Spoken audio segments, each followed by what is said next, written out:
Hello बच्चों, स्वागत है आपका हमारे YouTube channel golden class Rampur में। तो आज वीडियो में हम पढ़ने वाले हैं क्लास 10 के मैथ के प्रश्नावली 5.2 का क्वेश्चन नंबर 12, 13 और 14। तो चलिए शुरू करते हैं। तो प्रश्नावली 5.2 का क्वेश्चन नंबर 12। क्वेश्चन में कहा जा रहा है कि दो समांतर श्रेणियों का सर्वांतर समान है। यदि इसके 100वें पदों का अंतर 100 है तो इसके 1000वें पदों का अंतर क्या होगा। बहुत ही आसान क्वेश्चन है। इसमें हमें दो एपी का जिक्र कर रहा है। सबसे पहले हम लिखेंगे पहला एपी का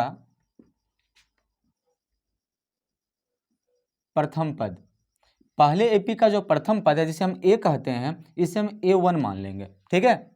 और दूसरा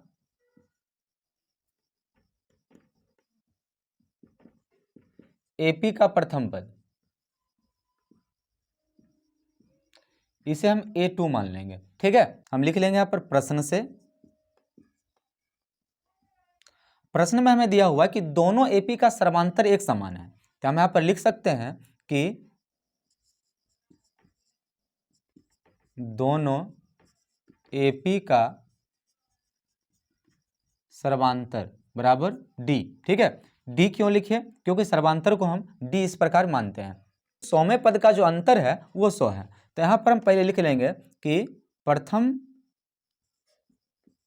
एपी का 100वां पद माइनस दूसरे एपी का 100वां पद, इसका जो अंतर दिया हुआ है हमें ये 100 है, ठीक है। अब इसके लिए हम सूत्र क्या लिखेंगे? हमने पिछले वीडियो में पढ़ा था कि जितना भी पद होगा उसका सूत्र लिखने के लिए हम क्या करेंगे कि ए में इससे एक कम डी को जोड़ देंगे।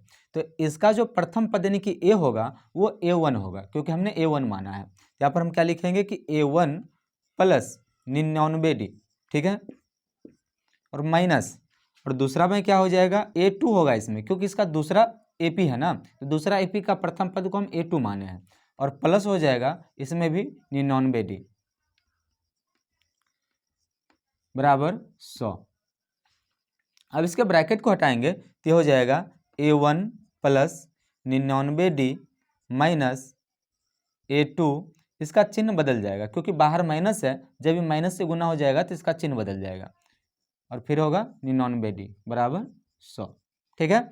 अब यहाँ पर देखिए 99D और 99D दोनों में एक समान संख्या है लेकिन चिन्ह अलग अलग है, तो ये कट जाएगा। तो यहाँ पर हम लिख सकते हैं आगे कि A1 माइनस A2 बराबर 100, ठीक है। अब इसे हम आगे भेजेंगे तो ये हो जाएगा A1 बराबर 100 प्लस A2, ठीक है।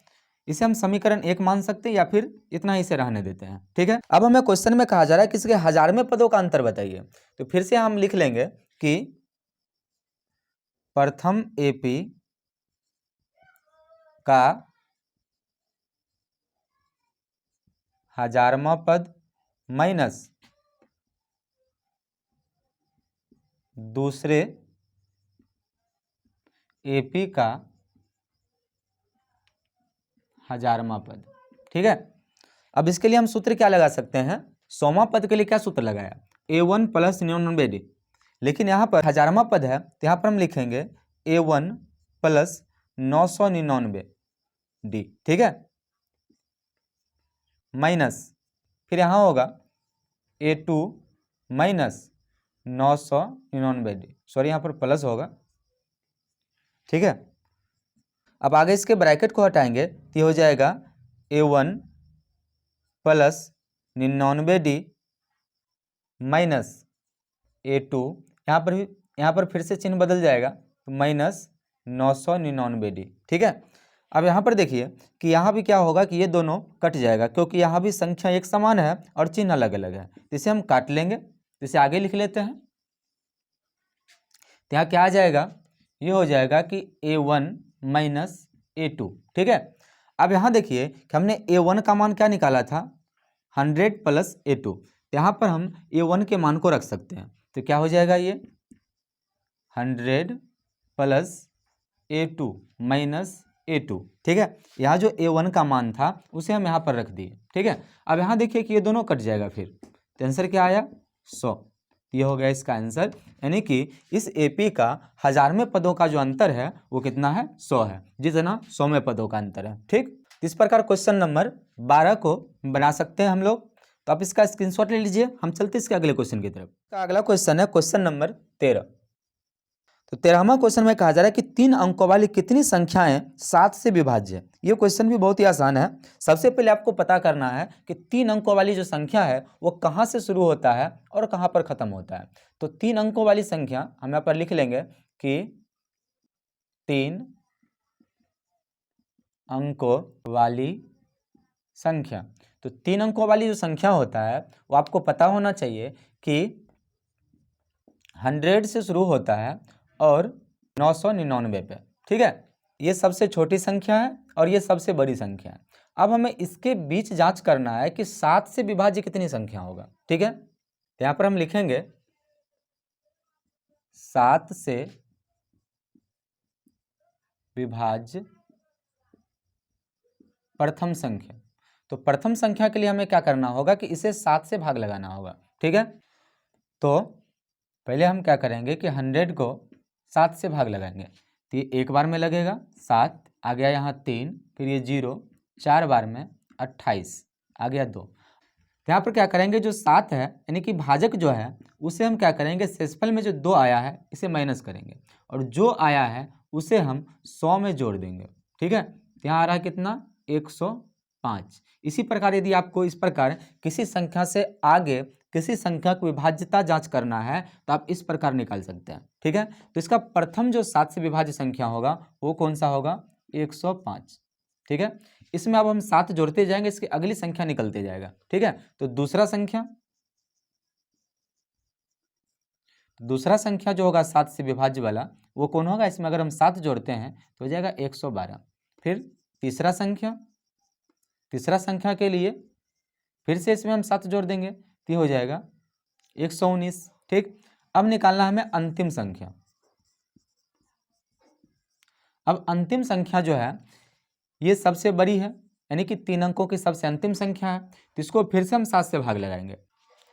तो 999 को 7 से भाग लगाते हैं, तो एक बार में 7, 2 आया, फिर यहाँ से 9, 4 बार में 28, आ गया यहाँ पर 1 और ये 9 और फिर से 2 बार में 14, घटाने पर 5।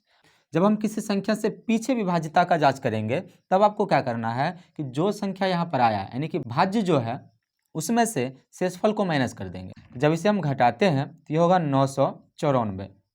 तो ये जो होगा ये सबसे अंतिम संख्या होगा जो 7 से विभाज्य है। ठीक है, तो यहाँ पर हम लिख लेंगे 994। ठीक, तो अब हम इससे एपी बनाएंगे। ठीक, तो हम क्या लिख सकते हैं यहाँ पर कि इसलिए एपी, तो एपी के लिए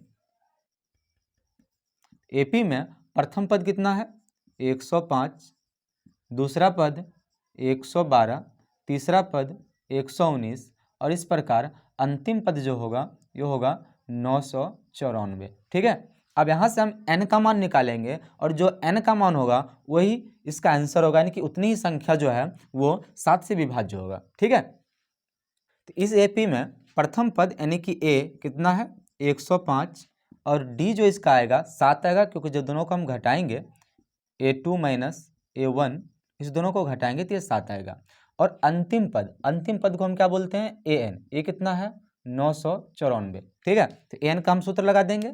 an का सूत्र क्या होता है, an बराबर a plus n minus 1 into D. ठीक है, तो an का मान हमारे पास कितना दिया हुआ है, 994 बराबर a का मान 105 प्लस n का मान तो हमें निकालना ही है, d का मान दिया हुआ है 7। यहाँ से हम n का मान बहुत ही आसानी से निकाल सकते हैं। इसे इस साइड भेज देंगे, ये होगा 994 माइनस 105 बराबर n माइनस 1 इंटू 7।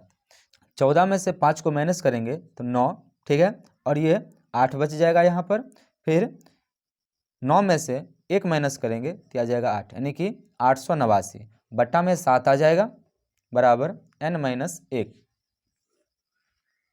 अब जब इसे हम काटेंगे तो यहाँ पर देखिए कि 7 से काटने पर यह आ जाएगा 7 एकम 7, यहाँ बच रहा है 1 शेष और हो जाएगा 7 दूना 14, तो यहाँ बच रहा है 4 शेष, और फिर यहाँ पर आया 49, 7 सत्ते 49। ठीक है, आप इससे भाग भी लगा सकते हैं, तो यहाँ पर 127 आएगा। ठीक है, तो यहाँ पर हम लिख सकते हैं क्या, 127 बराबर n-1। एक को जब इस साइड भेजेंगे तो हो जाएगा 127 + 1 बराबर n, यानी कि n का मान होगा 128। ठीक है, तो यहाँ पर हम लिख सकते हैं कि अतः 7 से विभाज्य 3 अंकों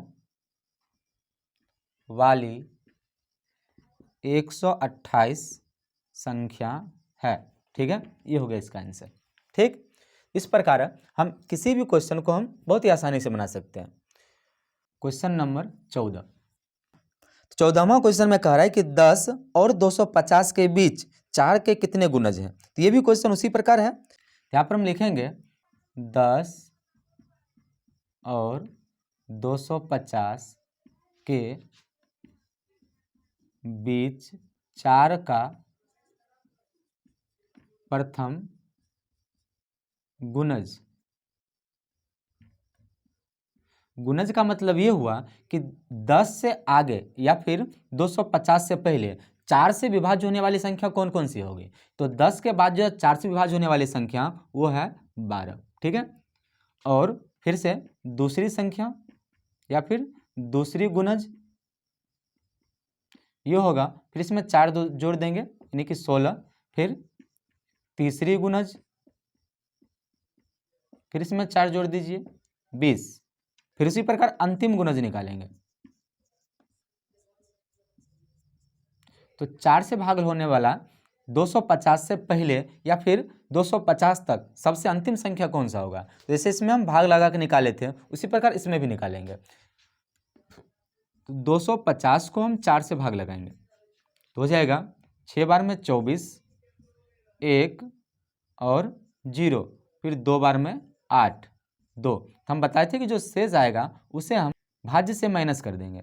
ये हो जाएगा 250 - 2, यहाँ हो जाएगा 248, यानी कि अंतिम संख्या जो होगा इसका जो 4 का गुणज होगा वो 248 होगा। ठीक है, और अब इसे हम AP के रूप में लिखेंगे इसलिए AP बराबर, तो AP क्या हो जाएगा, AP का प्रथम पद 12, 16, 20 डैश डैश, और इसका अंतिम पद जो होगा ये होगा 248।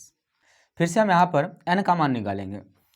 तो प्रथम पद जो इसका है यानी कि A ये है 12, D निकालेंगे दोनों का अंतर यानी कि 16 - 12 ये हो जाएगा 4, और अंतिम पद जो इसका है इसे हम AN कहेंगे जो कितना है 248। ठीक है, तो जैसे हम यहाँ पर बनाए थे वैसे यहाँ भी बनाएंगे। तो यहाँ पर सूत्र लगेगा AN का, तो यहाँ पर लिखेंगे AN बराबर A + n-1 into D। n का मान कितना है 248 बराबर A का मान है 12 प्लस n तो हमें निकालना ही है, और D का मान है 4। इसे हम इस साइड भेजेंगे तो हो जाएगा 248 - 12 बराबर n-1 इंटू 4। तो इस दोनों को जब माइनस करेंगे तो हो जाएगा 8 में से 2 माइनस करने पर 6, और 4 में से 1 माइनस करेंगे तो 3, और यहाँ आ जाएगा 2 यानी कि 236। अब इस 4 को हम इस साइड लाएंगे तो बट्टा में आ जाएगा 4 बराबर n-1। अब जैसे हम 4 से काटेंगे 59 आ जाएगा, तो ये हो जाएगा 59, और इस साइड और 1 को इस साइड भेजेंगे तो +1 हो जाएगा बराबर n, तो n का मान कितना हो जाएगा 60। तो यहाँ पर हम लिख सकते हैं कि अतः 10 और 250 के बीच 4 का कितना गुणज है 60, लिखेंगे 60 गुणज है। ठीक है, हो गया इसका आंसर। ठीक है, इस वीडियो में हम क्वेश्चन नंबर 12, 13 और 14 को बहुत ही अच्छे तरीका से पढ़ लिया। आपको वीडियो कैसा लगा हमें कमेंट में जरूर बताइए, और यदि आपको वीडियो पसंद आए तो वीडियो को लाइक करें, हमारे चैनल पर नए हैं चैनल को सब्सक्राइब जरूर करें। Thank you for watching.